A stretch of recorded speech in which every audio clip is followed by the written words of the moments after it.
think that we can start now.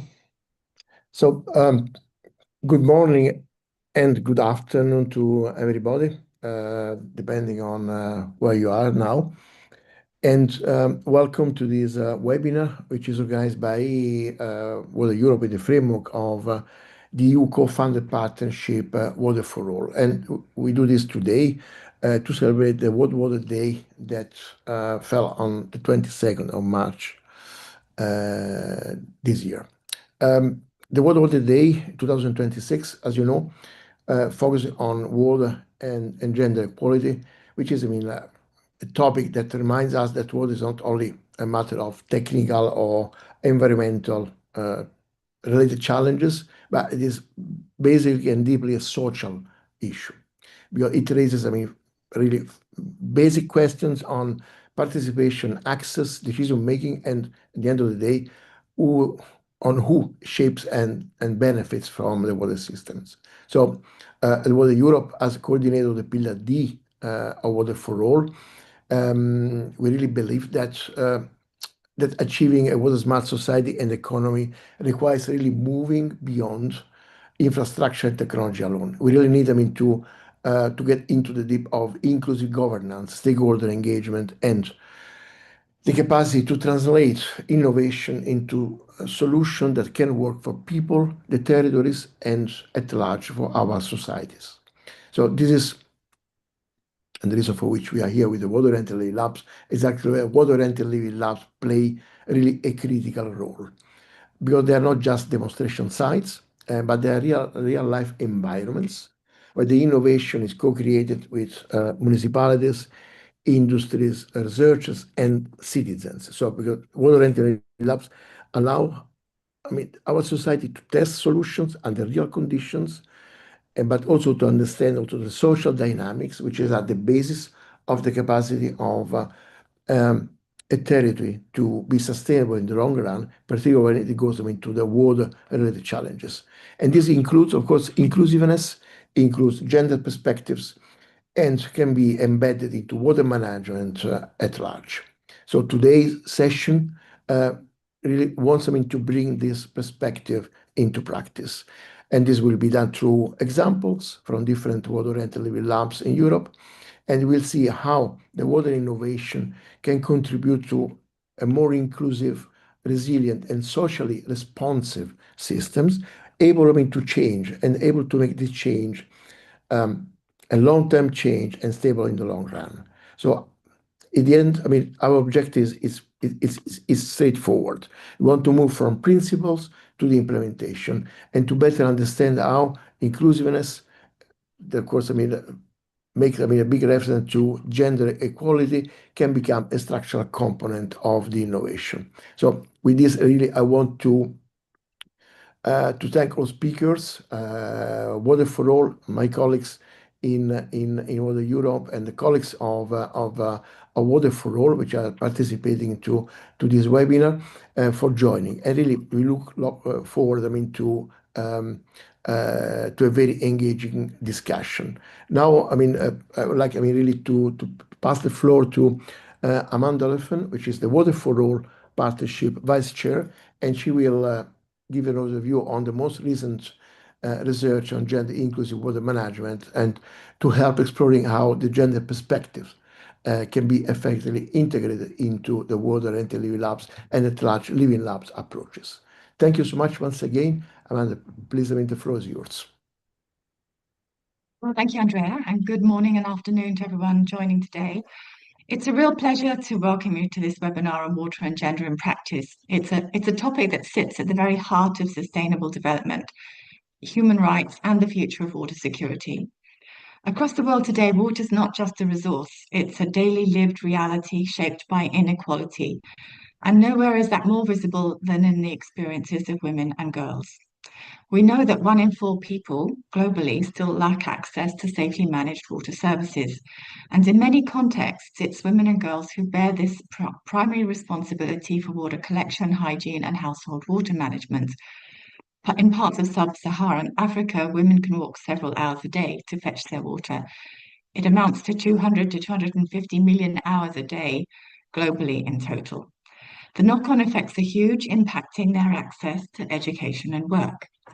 Yet despite this central role, women remain systematically underrepresented in water governance, decision-making, and formal institutions. And I'm not just talking about the developing world now, it's across the world. There's an important and often overlooked positive dimension to this discussion, and the inclusion of women in water management brings real and measurable value. Women contribute not only lived experiences as primary water users, but also practical operational knowledge and a strong understanding of the social and economic importance of water systems. This influence extends well beyond the household. Their inclusion in water resource management and governance is critical to improving outcomes, yet it remains significantly undervalued. In a recent research that I conducted with Alfonso Exposito, we explored this more systematically using data from SDG Target 6.5 on IWRM. By analysing variables such as the enabling environment for IWRM, agricultural freshwater withdrawals, and water stress through regression models, we examined how these factors interact and what they reveal about gender inclusion. The findings point to a clear and important message. Progress on gender integration in water governance is most strongly associated with women's education, skills, and leadership capacity, alongside the presence of supportive institutional frameworks. In contrast, pressures such as water scarcity and intensive agricultural water use tend to undermine this progress. Notably, broader measures such as economic growth or women's participation in the labour market alone don't appear to drive meaningful change. What this tells us is that gender mainstreaming in water governance doesn't happen by default.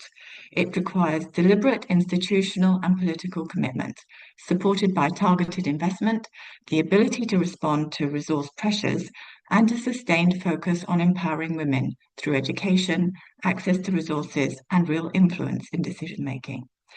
What this ultimately shows is that women's inclusion is not only a matter of equity, but it's a driver of more effective, resilient, and sustainable water governance. So gender is not a side issue in water. It's a structural dimension of how water is accessed, managed, and governed. For decades, global frameworks from Dublin to Beijing and now the Sustainable Development Goals have emphasized the importance of gender mainstreaming, and yet progress remains uneven. Recent global data shows that only a minority of countries have fully integrated gender into water policies and frameworks, and women's participation in decision-making bodies remains below 30% in most regions. As shown in our global analysis, only a minority of countries have meaningfully integrated gender into water governance frameworks, and women's representation in decision-making bodies remains limited. This tells us something important. Gender equality in water is not happening automatically. It's not a byproduct of development, it's a political, institutional, and social choice. The research we're drawing on today gives us a clearer picture of what actually drives gender mainstreaming in water management. Two factors stand out very strongly. First, women's human capital, education, skills, and leadership capacity. Where women have access to education and technical knowledge, they are far more likely to participate meaningfully, not just symbolically, in water governance. Second, the enabling environment. This includes laws, policies, institutional frameworks, budgets, and accountability mechanisms. Without these, gender commitments remain rhetorical rather than operational. At the same time, there are powerful barriers. Water stress and climate change, which shift attention towards crisis management rather than inclusion. Agricultural water systems, where decision-making is often tied to land ownership, something women frequently lack. And deeply entrenched social norms, which continue to limit women's voice and influence. Together, these factors explain why we often see women included on paper, but not in practice or in power. This is where the human rights-based approach becomes essential, because ultimately gender equality in water is not just about participation, it's about rights, dignity, and accountability. Referring to another soon-to-be published work that I contributed to with Esposito, Lacerza, Abani, and Sole on advancing gender equality in WASH through human rights-based indicators, we analysed and compared the gender indicators from a human rights-based perspective at some of the leading gender-sensitive organizations, such as the World Bank, UNESCO, WaterAid, and the Asian Development Bank. And from an HRBA perspective, we look at the 5 key principles on participation and inclusivity, non-discrimination and equality, access to information and transparency, accountability, and sustainability. What we find is that many current approaches fall short. For example, we often measure how many women are present, but not whether they have any real influence. We track access to infrastructure, but not whether it addresses systemic inequalities. And critically, accountability mechanisms remain weak or absent. This means that even well-designed projects can fail to deliver transformational change. One of the most powerful tools we have to address this gap is gender-sensitive indicators. But not all indicators are equal. The analysis across the institutions we studied shows that some indicators are strong on quantitative measurement but miss lived realities. Others capture community-level dynamics but lack policy influence. And very few successfully integrate both structural change and grassroots realities.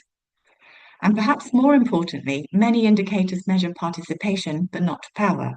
This is a critical distinction because true gender equality in water governance is not about being present in the room. It's about having the ability to shape decisions, influence outcomes, and hold systems accountable. So this conversation is more urgent than ever. We're facing increasing water scarcity, intensifying climate extremes, and growing pressure on already fragile water systems. These challenges are not gender neutral. In fact, climate change is amplifying existing inequalities, increasing women's time burden for water collection, reducing access to education and economic opportunities, and limiting participation in governance processes. But there's also an opportunity. Moments of crisis can become turning points, spaces where we rethink governance, challenge norms, and build more inclusive systems. So where does this leave us? There's one message to take from today's discussion. If there is one message, it is this. We need to move from gender as a checkbox to gender as a driver of transformation. This means investing in women's education and leadership in the water sector, embedding gender into laws, policies, and financing frameworks, designing indicators that capture power, not just participation, and strengthening accountability mechanisms so that commitments lead to real change. And above all, it means recognizing women not just as beneficiaries, but as leaders, decision makers, knowledge holders, and agents of change in water governance. So I hope today's discussion helps us move closer to that vision, a water sector that is not only more inclusive, but more effective, resilient, and just. So thank you all for joining us, and I look forward to the conversation ahead. Thank you. Thanks a lot. Thank you very much, Amanda. And I particularly appreciated when you mentioned that gender inclusion needs to be integrated in a strong political and institutional framework, and it doesn't happen automatically and naturally. And also that we need to go beyond that the gender inclusion goes beyond the simple participation, but it's about right and accountability. So I think you touch very some key points, and I thank you very much for this, and I look forward to hear more from you from the panel discussion. I am now pleased to give the floor to 3 world representatives across Europe. We will start from Portugal with the Água Mãe Living Lab from Rita Laurinho. And so Rita, when you're ready, the floor is yours to give us insights from the Portuguese perspective. Thank you very much. Let me try to share the screen. I think you already see the screen. Yes? Yes, perfect. Perfect. So first, thank you for the invitation for we present the Água Mãe Living Lab in the scope of stakeholder engagement in urban water governance. So this presentation follow some topics related with background, governance, the mission and vision of Água Mãe Living Lab, the main goals, the challenges, the infrastructure, and some activities. So related with the background, in 2020, under the H2020 Be Water Smart project, was created the Lisbon Water Living Lab. This Lisbon Water Living Lab is a collaborative platform to test and scale innovative solutions and are focused on urban water management. Then, in 2024, the Lisbon Water Living Lab was integrated in the European Atlas of Water-Oriented Living Labs. Then, in 2025, we decided to get a living lab more ambitious and expanded in terms of territorial challenges. So we expand the city level to a regional ecosystem, and we create a new brand that is the AguaMain Living Lab. So related with the governance, AguaMain Living Lab has 3 founding members: Águas do Tejo Atlântico, Lisbon Municipality, and National Laboratory of Civil Engineering. These 3 entities are responsible for the strategic direction and the overall coordination of the AguaMain Living Lab. And the governance model are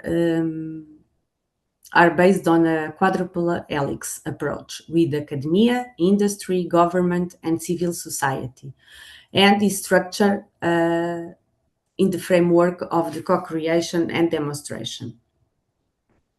Related with the stakeholder engagement, the main goals is to engage these 4 helix. And if we think about academia, we want to engage researchers and academics, fostering knowledge creation, scientific insights, and innovation. Related with government, the main goal is to engage the government agencies and policymakers to ensure the alignment with the water-oriented living labs. In the private sector, the goal is to encourage business to actively participate, leveraging the industry knowledge and resources. And civil society, the main goal is to encourage citizens' participation, promoting transparency, inclusivity, and co-creation of water-related solutions. So the mission of AguaMain Living Lab is to promote open innovation in water sector in a dynamic ecosystem of co-creation, experimentation, and demonstration. Through collaboration, develop sustainable practice to create a positive impact in the communities. Also from challenge to opportunities for innovation and disseminating knowledge, strengthening partnerships, and driving the development.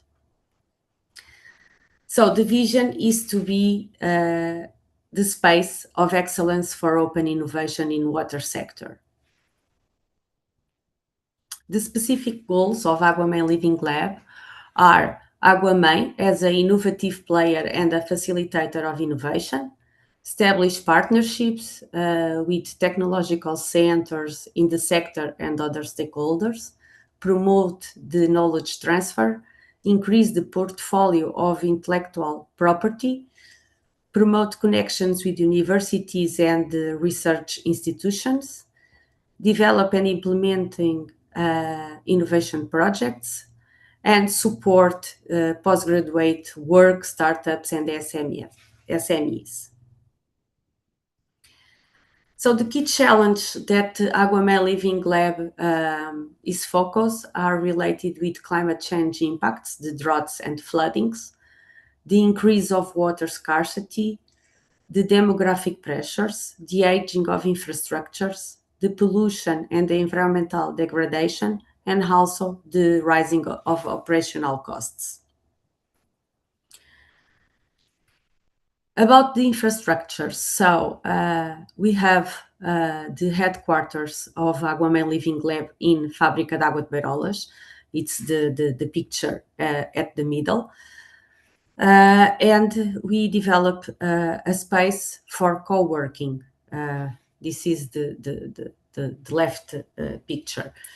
This is already in place, this co-working space, and it's for students and for the researchers and the teams of innovation projects and initiatives in the scope of AguaMain Living Lab. We have also an internet site for AguaMain, and we are developing the intranet for the partners, where we will have some data and other resources related with the projects and initiatives. Also, in near future, we will implement in Beirolas a test bed facility for demonstration some technologies. Related with activities in the scope of the Living Lab. So in the scope of BeWater Smart project, we developed some tools related with water management. We also have our beer production for the sensibilization and the population for the water reuse. We use also water for irrigation Parque das Nações, and also we participate with Lisbon and other stakeholders in the World Youth Day with the Pope visit at Lisbon with the irrigation of that area. So these kind of projects and initiatives are focused on linking stakeholders in an innovation and co-creation environment. Related with water and gender, this picture is the first meeting that we have in our co-working space in Beirolas. So the current landscapes, water companies in Portugal are implementing gender equality plans. These plans focus on equal opportunities and increasing women in leadership roles. Also need to recognize the unpaid water-related work and boost the female presence in technical fields. And also persists generally a gender pay gap across the sector. Related with context and outlook, Portugal ensures high-quality water access, but global inequalities remain. Women are disproportionately affected by water access challenges. And the topic for the World Water Day for 2026 reinforce the women leaderships in the water sector. So the goal is to be more efficient, inclusive, and equitable in the water sector. To finalize, present the representatives of AguaMain Living Labs, 3 women, me, from Águas do Tejo Atlântico, Margarida Castro Martins, from Lisbon Municipality, and Maria João Rosa, from National Laboratory for Civil Engineering. Thank you for your attention. Thank you.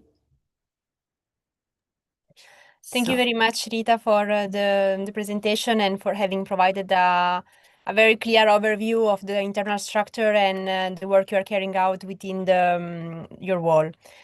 Thank you. Thank you. We will now go through another wall in the Netherlands, which is the Water Campus Leeuwarden, and I will give the floor to Pieter de Jong. Thank you very much, and thank you for inviting us here today. Let me see if I can start the presentation. I hope this is visible for you. Yeah, perfect. Thank you. Yeah, let's take the moment to dive into what our contributions are to what is rightly sketched by Amanda in the beginning of this this meeting. There is the clear need to invest more in women education, women leadership, and women as decision makers.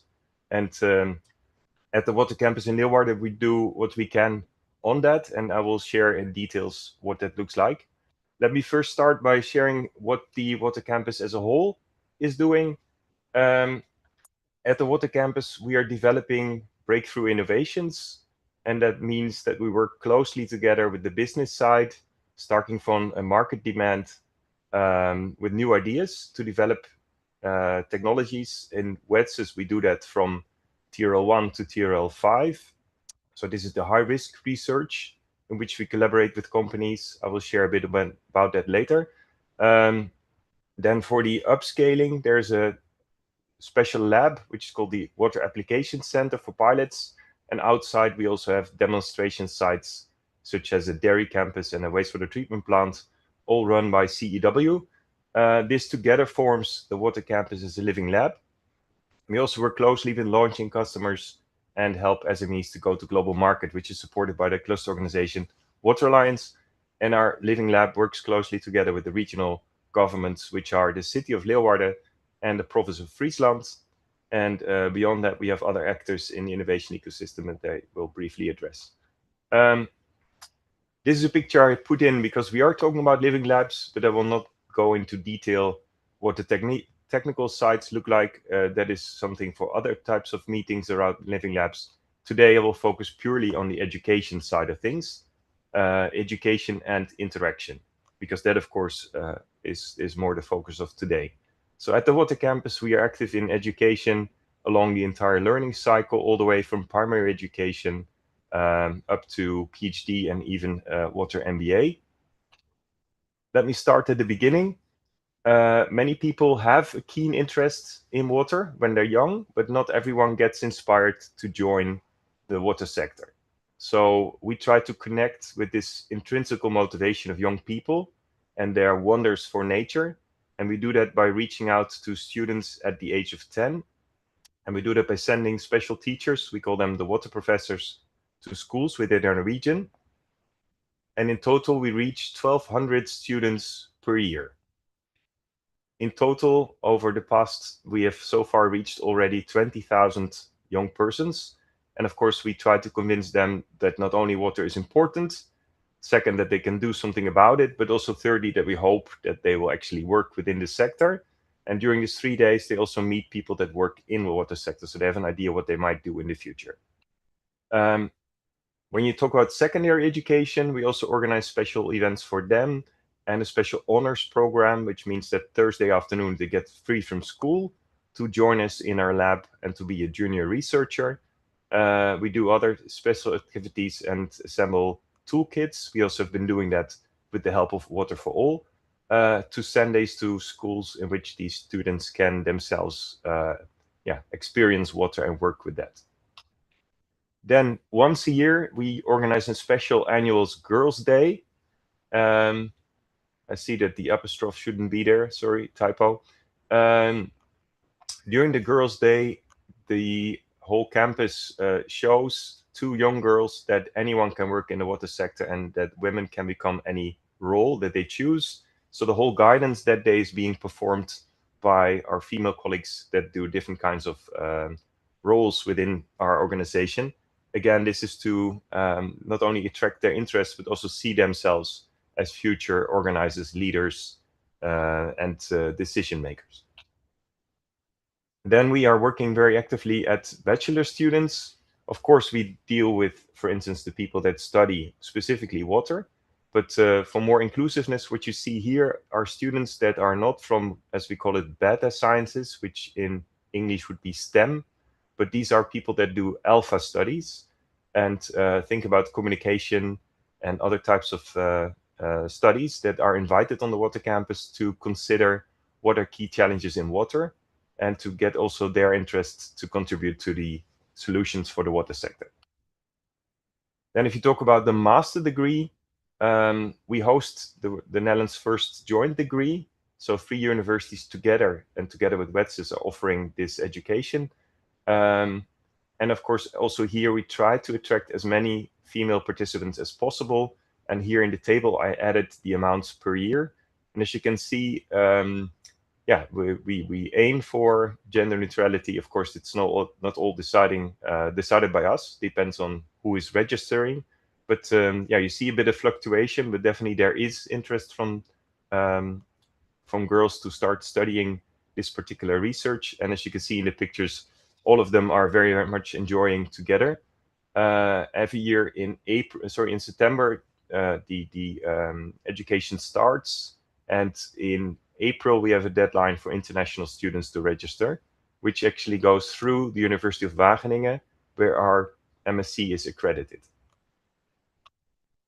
If we go one level up, we go to the PhD program. We try to be as inclusive as possible, and therefore here first the slide, where do our candidates come from? Every year we have a call. This period, since a couple of years, we now have the Empower project running, which is an MSc program, a co-funded program for our PhD degree. And we're able to attract candidate interest from all over the planet. Usually we get about 900 applicants each time we publish vacancies. And as you can see here, then all the continents of the world are more or less covered. And especially we also highlighted the part like Middle East, Asia, and China together form half of this, which coincides with the amount of people living, of course, in that part of the planet. And then within Europe, you see a large amount of Europeans, and of course, people also from the Netherlands, and furthermore from Latin America and Africa. And especially, we'd like to engage more with Latin America and Africa towards the future to also increase their participation in our program. One few words about this. At WETSUS, we aim for diversity and inclusivity, and they're a central part of our recruitment of the PhD students. PhD program maintains a strong gender balance, consistently achieving close to 50-50 ratio. And currently, 14 PhD vacancies are available online. The link you find here below. And throughout the application procedure, we wish to ensure a fair and unbiased selection process. And candidates are evaluated by reviewers with different backgrounds, helping to prevent tunnel vision and to reduce potential bias in decision making. On the left, you see the scores from the last few years. So in the year 2023, in total, 50 people were working as PhD candidates at WETSUS, and the female participation was 52%. The year after, we had 65 PhD students with, again, 52% female participation. And in the last year, we had 54% female participation. And that can be compared to the Dutch average. In average, in the Netherlands, 46% are female.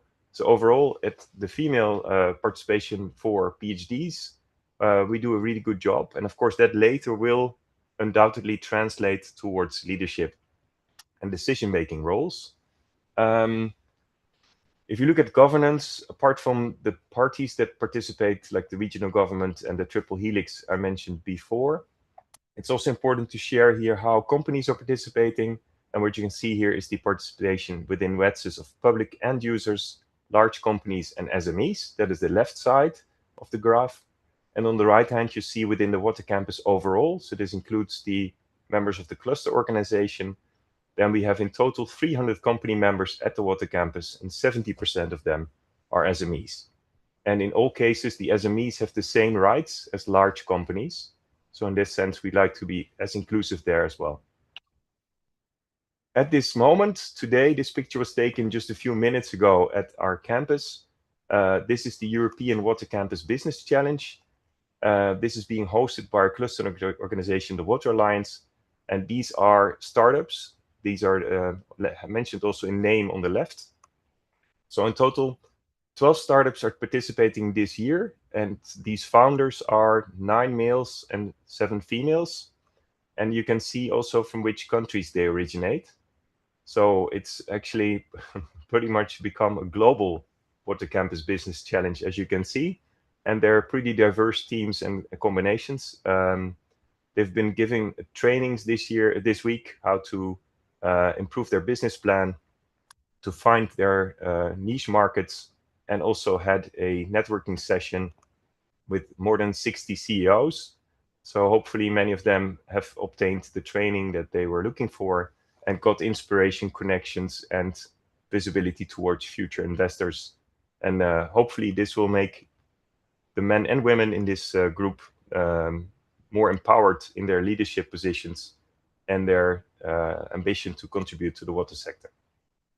Then my last slide, we also try to reach out to the more wide public. So these are the public lectures that we've been doing this year. We do this almost every year. And what you can see here is citizens that are interested in science.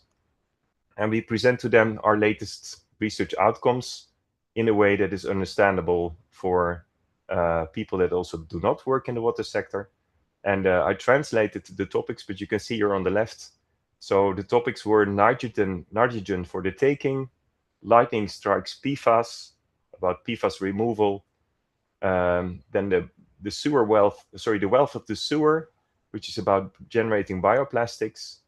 It was about data fusion and sensing, that AI in the farm ditch to sense about the quality of soil and water. And the last one was about rust weapon against blue-green algae, which was using iron dosing from a project called Bio3. So as a whole, I've been able to share some of the things that we do. We do more than this, but I hope to have been able to share with you in good detail what we are doing. If there are any questions, please let me know. Thanks a lot, Peter, for this very comprehensive overview of over the activities that you are carrying out involving young people from primary education all the way to PhD programs on such essential topics like water-related issues, technologies, and environment. I will now pass the floor to our last wall for this webinar, which is located in Finland, and it's the Freshwater Competence Center. The representative is Mia Pihlajamäki. Very apologies for butchering your name. Please, the floor is yours. Thank you very much. And you did not butcher my name. That was perfect. Can you see my screen well now? Yes, we can. Perfect. Thank you very much for the invitation to be here today. As Anai said, I will talking about stakeholder engagement and societal impact in our living lab in Vantaanjoki catchment. And this work is part of a large Digital Waters flagship that started in 2024. It's 4+4 years project, which aims to co-develop water sector digitalization and to transform water management. And we do this by ensuring that the research outputs that we produce meet the stakeholder needs through strategic engagement and collaboration with stakeholders. And most of the work that we do is done at the super sites that you see on the map on the right, these blue ones. And 3 of these super sites, they form this Freshwater Competence Center that is the first water-oriented living lab of Digital Waters flagship, so DIVA's Living Lab. And today I'll talk about Vantaanjoki River Living Lab, which is in the south of Finland, and it's an urban and agriculture-dominated catchment. I want to start by talking about our societal impact approach. And these are the 2 kind of overarching goals that we have in DIVA. So first is to support ongoing water management processes, particularly our government's roadmap to catchment-based planning, EU water frameworks, river basin management planning and implementation, flood risk management, but then also on the Vantaanjoki catchment level, their very own program of measures which they developed to support river basin management and flood risk management. And then another broader goal is, of course, to increase awareness, understanding, and capacity among public, third, and private sector actors, as well as citizens. To achieve our impact goals, we apply this output outcome impact approach, where we start with our research activities in the sphere of control, and we come up with these outputs. They can be new data, new models that we produce, new measurements, observations, new publications. But it's not given that they actually lead to impact in the end. So what is needed is that someone actually uses this information, some benefits come from this information and these new tools that we develop. So these are the so-called outcomes. and these outcomes would then lead to the impact. However, we don't have so much control over whether someone uses our research outputs and whether that will eventually lead to the impact. Still, there is something that we can do to increase the likelihood of having these positive societal changes and benefits of our research outputs. And these relate to engaging stakeholders in the research process and planning impact pathways. And these are two so-called premises of our approach that I will say a little bit more next. So in DIVA, we've been developing these impact pathways. The idea here is that we first identify and map all the research outputs that we're creating, so the measurements and observations and digital services that we provide.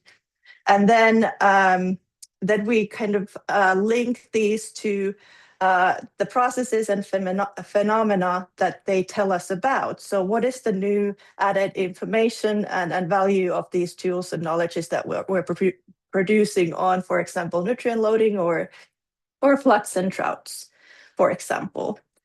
And then we move on to think about, well, what could this information and these tools be used for and by whom? And then to identify, well, what are then the short-term, mid-term, and long-term benefits and impacts of actually using the tools and knowledges that we're producing. And of course, in order for this kind of the pathway to work, communication, dissemination, collaboration, and training are essential. So this is not happening without these. The other premise that we have is that impact stems from stakeholder engagement and collaboration. So although we have this very much DIVA-driven impact approach as well, so we have these impact pathways where we identify the potential end users and benefits, that is not enough. We also want to be aware of all the stakeholder needs and ongoing processes, planning processes, management processes that we can support. And the way we have been mapping these needs and demands is through stakeholder survey, meetings and workshops that have been organized at different governance levels. I'll say a few words about this survey that we did last year. This was a national level expert survey to kind of map the demand for new knowledge. And we did this in collaboration with the Regional Environmental Authority, as well as two key ministries related to this field. And the kind of two broader themes of this survey were catchment-based planning and digitalization.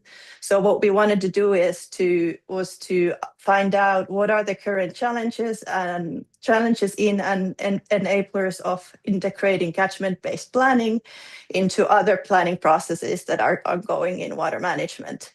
And then also to find out current use of and needs for digital services, tools, and data.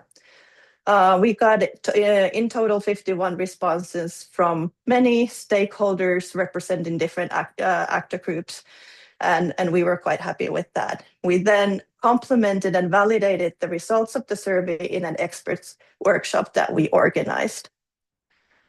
And then if we look at the Vantaanjoki River Living Lab more closely and what we do there. So we're taking a lot of measurements and observations on, for example, surface flow velocity, ice formation and conditions, water quality, topography, bathymetry, and detecting flooding, for example. We're applying a lot of novel technologies and developing new modeling. We have four kind of online data from 4 priority areas, but we also have a lot of offline data from other areas and from the wider catchment as well. Our Living Lab has a long history of collaboration with local stakeholders, but within this Digital Waters flagship, we have been identifying the data needs via the survey that I just mentioned, but also via discussion with the local stakeholders and using the impact pathways to support those discussions.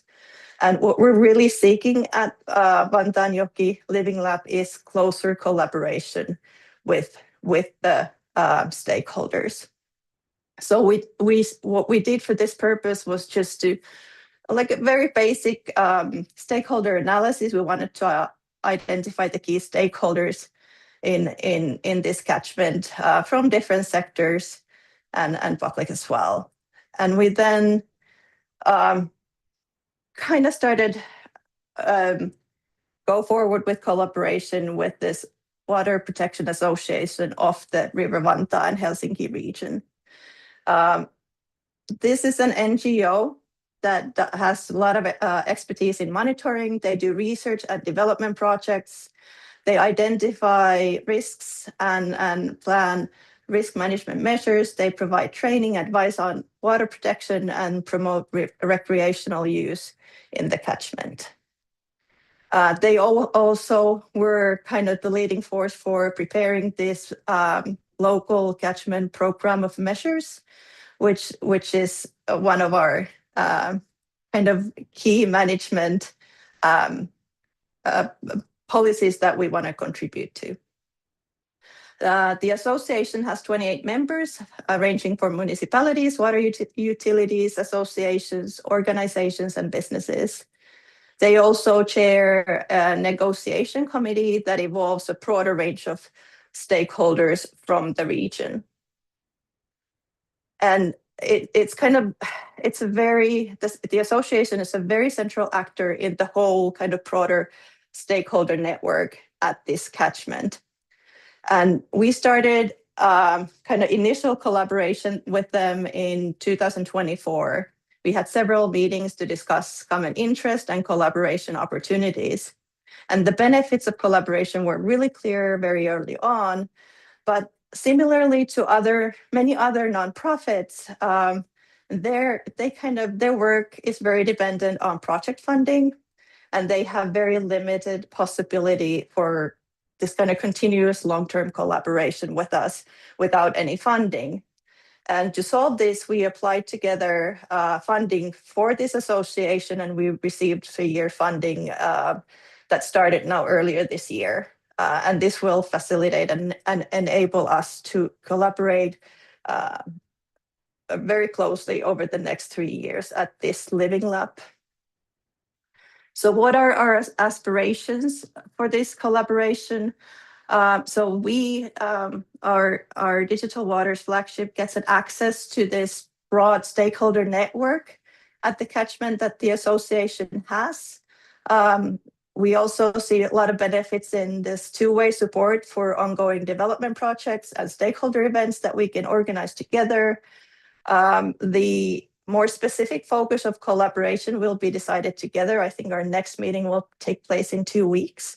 So this is very much ongoing process, but we're really looking into having shared projects that would actually help us link our research outputs with the stakeholder needs at the catchment or the Living Lab.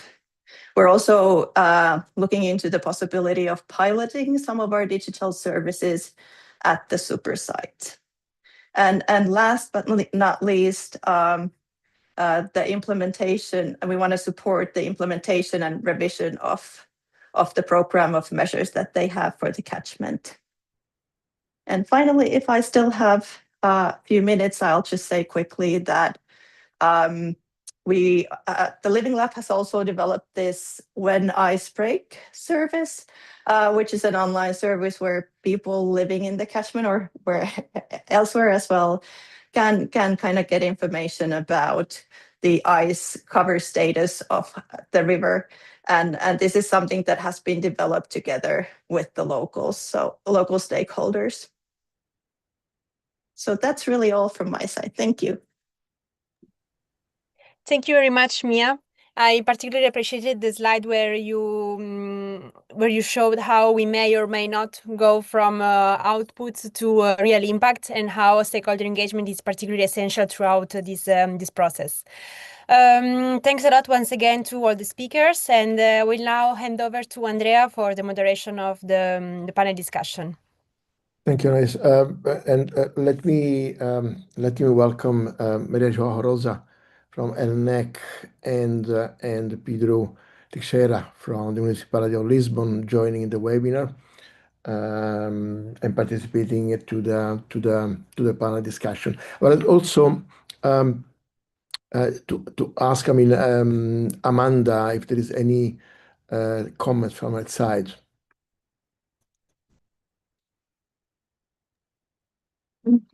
In what respect? On the Living Lab presentations, you mean? Or Yeah. how they in terms of there were it was interesting to see how gender is important in the training at WETSUS. I was impressed with the statistics for that one. It was more difficult to see in the other ones because they were more general stakeholder engagement. But I think that the key points that came out of the work that I and the research that I did and the work that I work on gender is that inclusion of women is not necessarily, or girls is not necessarily enough. You need to make sure that they have a way to contribute in a meaningful way. And I'd be quite interested to see from Peter's work how many of the girls at the younger age would then carry that forward at the, to research as adults. I don't know if it's been around long enough, but that encouragement and having an environment where girls and women can contribute in a way that they feel comfortable is very important. So it's not just a statistical requirement to have women at the table. I think that so stakeholder engagement, as you have in the other living labs, is obviously really critical. And I think that what Mia was just showing with the community actually asking for the ice-breaking information that's useful to them, that shows that there is real engagement with them. It's not necessarily a gender thing. It'd be interesting to know how many of them are women as well. Thank you. The part that you addressed to me, I would like to go into that. Indeed, we've been starting at schools at the age of 10 quite a while ago, but that means that now they are able to start participating at bachelor level and later at master level. So that hasn't not yet translated into their final or first part of their career. At the same time, we do have people that joined us as PhD, and we do see that several of them now are the chief technological officer of some of our startups. And there's a couple who I know by heart, at least two, who are now CEOs of companies. So one of them is at the moment trying to secure 100 million for a full-scale factory to do something in the area of circular economy. I cannot reveal all the details, but they've already secured the ERC Accelerator grant, which is one of the main milestones on the way there, and also already going a long way towards the 100 million. So that's an amazing feature. And the other person is the director of a company called RedStack, and they have now a unique machine that is able to recycle water.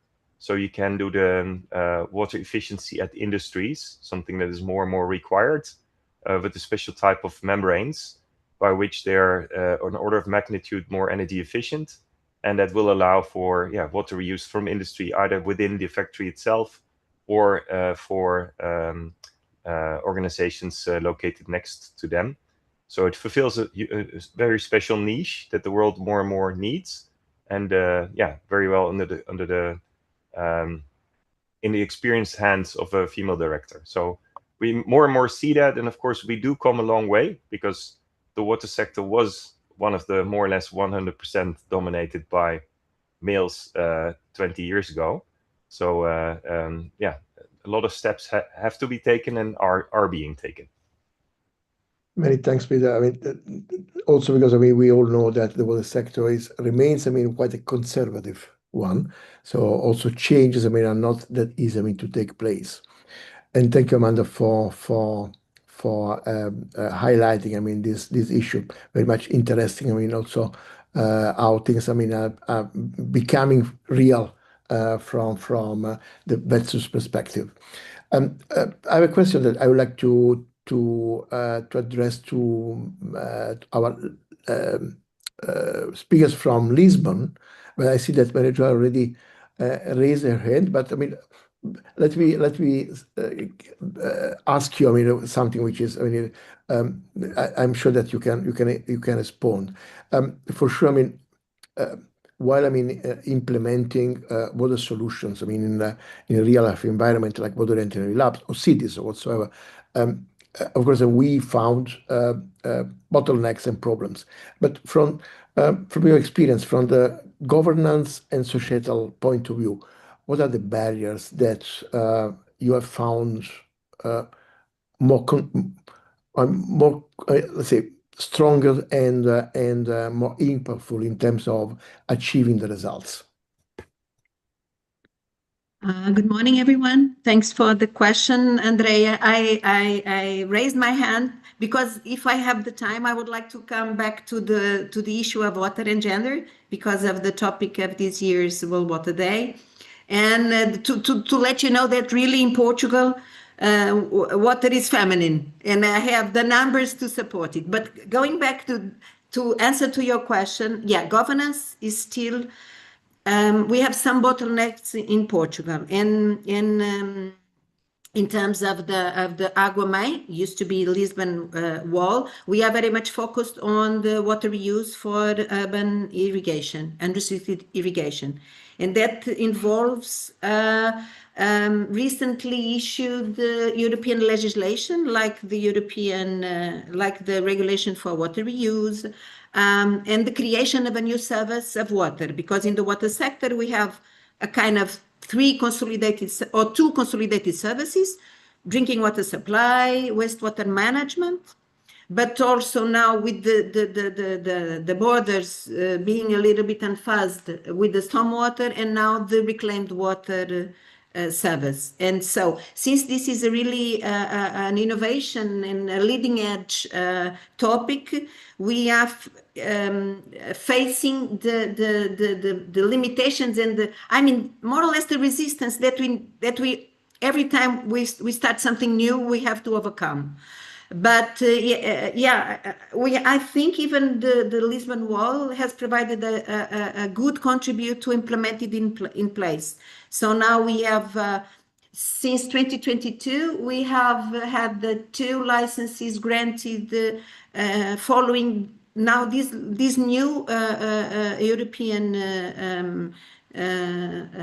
for instance, even the risk assessment. So we are kind of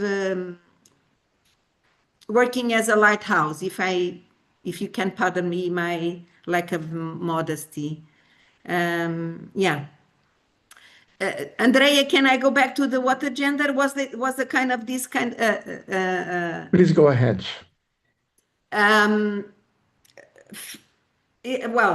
The water sector was mainly 20 years ago or more, as Peter has said, was kind of an engineering field. So it was mostly men. But things have really changed. Let me provide you some figures.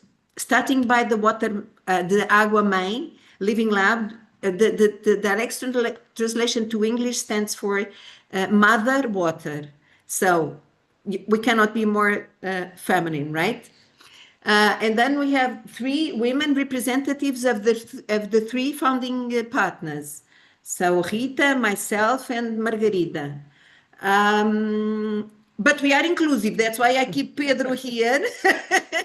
So to say nothing, we really need to have a kind of a balance, though we are getting unbalanced towards women. At ELNEC, at the National Laboratory for Civil Engineering, this is an innovation and engineering very traditional house, and we used to be really, I don't know, more than 90% men, but now, just to have, just for you to understand, now the president of ELNEC is a woman, the director of my department is a woman, and I am the head of the unit, I'm also a woman. So the 3 levels of governance are, we are women. In terms of my unit, we are a research unit with 13 PhD researchers, and 11 out of these 13 are women, so 85%. In terms of the governance in Portugal, so we have the Minister for the Environment, which holds the water, is woman already also. The President of the Water Services Regulator also. The President of the Research of the National Research for Science and Technology also. So I would say even the Agency for Climate President is also a man. So in these 5 pillars, we have only one guy. The rest are women. In terms of the stakeholders we have involved in our Living Lab, mostly they are women also. In terms of the water sector, really going into the employees in the whole value chain, there is still some differences as far as I could search. Small differences in the salaries, but far below than so in Portugal the average stands a little bit above 10% difference towards men. But in the water sector, it's far lower, 1 to 3%. And there is a really easy explanation for this, is that it's mostly public institutions. And in Portugal, when it comes to public institutions, there's no difference whatsoever in the salaries. The thing is that still, well, there's still some kind of perhaps it's still more easy for a guy to get to the top of the chain rather than for a woman. But that's it. But Amanda, I have provoked your reaction, right? Yeah, no, I wanted to I mean, it's all very well hearing all the women that you have in the organization. What I'm interested in is whether you think that that's made any difference in terms of what kind of research, what kind of operational activities, what has changed by having such a high percentage of women? Because that's really unusual. Maybe it's too far the other way. We haven't got enough men in there to give the diversity that you need. But I'm actually quite interested to know. I mean, it's quite unique. And so what do you think the benefits have been of having such a high percentage of women in the organizations that you work with? To be honest, I think the activity is a kind of a gender blind. So there's not much different. I know that, for instance, researching in medical schools, in medical topics, it's very much gender related, but in the water, it's not. I would say that from my personal point of view, I would say that women, at least in Portugal, we are on average more pragmatic than men, because we have less time to spend with so many activities that we need to accomplish. So, but in terms of the topics, the research topics, I see no difference. There's a general issue globally. We also let me just finish. We also have a kind of very close relation with many countries in Latin America and also in Africa, and we are conducting many capacity and women empowerment programs. We welcome many women engineers, for instance. And we support them from Costa Rica, from Angola, Mozambique, Cabo Verde, São Tomé, so many countries, and we support them even when in technicians also, scientists, but mostly engineers. I would say. But you were saying, Amanda? I was just going to make the comment that in general, attracting anybody to study in the water technology area is becoming an issue globally. There just aren't enough, there isn't enough capacity, there aren't enough students working in the water technology area, particularly in developing countries or in the global south. And so, not including women is a disadvantage, because they're losing the choice. They're losing candidates you need to open it to as many people as possible to attract the number of people you need to do the work. And I think that's part of why statistically that the countries that don't encourage women are losing that opportunity to include more qualified or able people to do the work.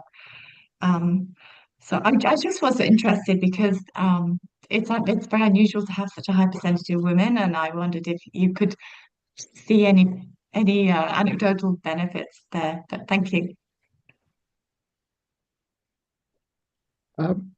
Sorry. As we are going, towards, the end of the webinar, and I heard, I was interested in the matter of the contribution from Maria Joao saying that we are pragmatic. With pragmatism, women have no time, to spend on other things. So, we really need to be pragmatic. Now, this is quite interesting, but then I would like also to know from Finland perspective, is something that you experience in the same way?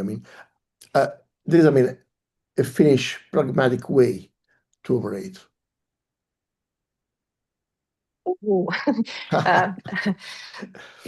I think I can relate to the issue that there's a lot of women in academia, in water engineering, in our flagship. I don't have the numbers on the top of my head, but I think we have a pretty good percentage of women working in this flagship that has 150 people altogether and even more. Also in this association that we work with, there's a lot of women. So, and the director is a woman. So I don't even say that. It's not maybe so much about that, although that doesn't mean that we shouldn't be sensitive to and kind of keep our eyes open and be aware that this can come an issue. But currently it's not so much about women's inclusion as it is the inclusion of marginalized people. Maybe more that's maybe more the discussion in Finland at the moment. About the pragmatism, maybe, but that would be more, that wouldn't be my academic response. I haven't studied it, but I suppose that could be a hint of truth there, maybe. Thank you so much, Mia. We are going, towards the end of the webinar, and I think that's it's time to wrap up. And I would like to ask Amanda to wrap up this session. This is a Water for All webinar with some of the members of the networks of the Water Rental Living Lab. And Amanda, please, take the floor and address the conclusion of this event. Thank you for inviting me, Andrea, and I've enjoyed the conversation. I think living labs are one of the ways that we can be more inclusive in general of local communities and stakeholders, and especially trying to include women in this process. I think the examples we've had are clearly investing in women's education and leadership in the water sector, which is a big advantage. It isn't clear whether that's happening because of the efforts being made by the project managers or the organizations involved, or whether that's a national situation in terms of how that gender is involved in laws and policies and financing. But I think the clear point here is that women need to participate in a way that allows them to share their ideas and knowledge, and that seems to be happening very clearly in the Living Lab examples that we have today. What I need to maybe think about in terms of the Living Labs is how we could use the examples you have to strengthen accountability mechanisms, to share that information more broadly, and to help make real change in other environments. Because living labs, water-orientated living labs, are quite unique, and they're quite a new concept. They are working well. They are bringing gender equality in, and would be nice to see if we could track what benefits they bring. and how that could be actually replicated in other locations or situations. We're very fortunate in Europe in that we don't have some of the same capacity issues that exist in some of the global South countries as well. So the more we can share, the better. Anyway, I really appreciated the conversation. They were really interesting living lab examples in the water sector. Water for All really showing how we engage not just in the science but in applying it into real world challenges. So I thought it was very interesting today and a great example of inclusion of women on World Women's Day and World Water Day and World Women's Day. So thank you so much, Andrea.